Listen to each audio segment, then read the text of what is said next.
நம சிவாய வாழ்க. நாதன் தாழ் வாழ்க. இமைப்பொழுதும் என் நெஞ்சில் நீங்காதான் தாழ் வாழ்க. தென்னாடுடைய சிவனை போற்றி எந்நாட்டவர்க்கும் இறைவா போற்றி போற்றி அவனருளாலே அவன் தாழ் வணங்கிடுவோம். பக்தி கிளிட்ஸ் நேயர்கள் அனைவருக்கும் ஆஸ்ட்ரோ பூர்ணாவின் அன்பான வணக்கங்கள். இன்னைக்கு நாம பார்க்கக்கூடிய சிறப்பு தலைப்பு பாத்தீங்கன்னா 2025 தொழில் ரீதியாகவும் அடுத்து உத்தியோகம் ரீதியாகவும் வேலைக்கு போறவங்களுக்குலாம் எல்லாருக்குமே நல்லது நடக்கும் அப்படின்ற ஒரு விஷயத்தை தாண்டி எல்லாருமே நிறைய பேர்கள் ஒரே ராசி அன்பர்களா இருப்பாங்க.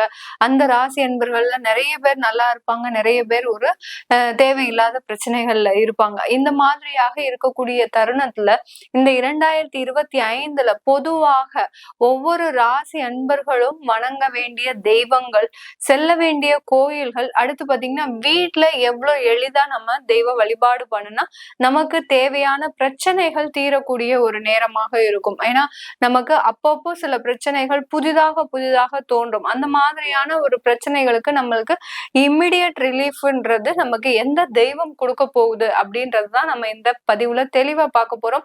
உங்களுடைய ஃப்ரெண்ட்ஸ் அண்ட் ரிலேட்டிவ்ஸ்க்கு இந்த பதிவை ஷேர் பண்ணுங்க. இந்த சேனலை முதன்முறையா பாக்குறீங்கன்னா சப்ஸ்கிரைப் பண்ணிக்கோங்க.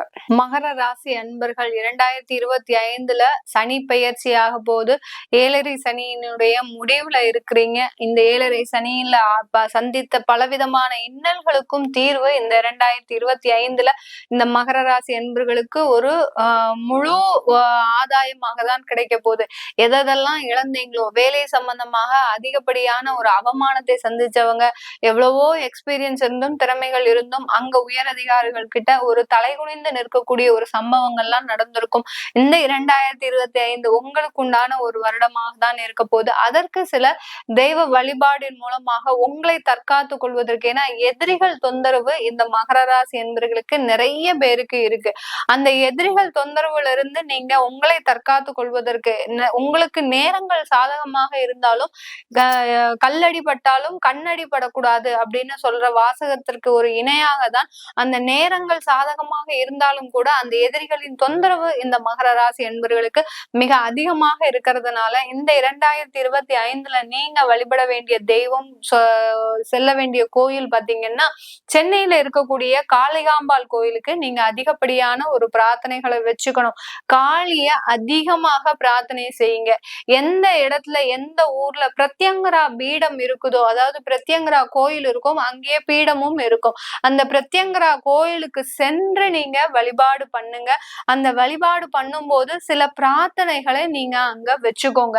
உங்களுக்கு உண்டான அந்த என்ன தேவைகளோ அந்த தேவைகளை சொல்லி அங்க நீங்க பிரார்த்தனை செய்யும் போது இந்த 2 அம்மன் கிட்டையும் பிரத்யங்கரா, அடுத்து அந்த காளிகாம்பாள் கோயில், இந்த கோயிலுக்கு சென்று நீங்க பிரார்த்தனைகளை செய்யும் போது இந்த மகர ராசி என்பர்களுக்கு அதிகப்படியான ஒரு துணைன்றது கிடைக்க போது இந்த 2025 வீட்டுல நம்ம என்ன தெய்வத்தை வழிபாடு பண்ணலாம் அப்படின்னு கேட்டீங்கன்னா, வீட்டுல சனிக்கிழமை தோறும் திருப்பதி வெங்கடாஜலபதி பெருமாளை நீங்க மனசார பிரார்த்தனை பண்ணணும். அடுத்து இந்த திருப்பதி பெருமாள் தான் பாத்தீங்கன்னா உங்களுக்கு அடுத்தடுத்து வளர்ச்சியை கொடுக்கக்கூடிய ஒரு தெய்வம். அதனால இந்த திருப்பதி பெருமாளை வீட்டுல சனிக்கிழமை தோறும் வழிபாடு பண்ணுங்க. ஒரு துளசி மாலை கம்பல்சரியா போடுங்க.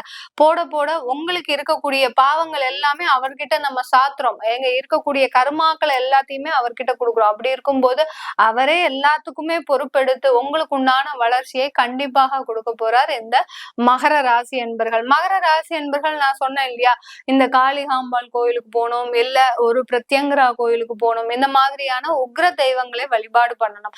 இது தவிர நீங்க என்ன பண்ணலாம் அப்படின்னு கேட்டீங்கன்னா, மலை மீது இருக்கக்கூடிய தெய்வ வழிபாடு பண்ணலாம்.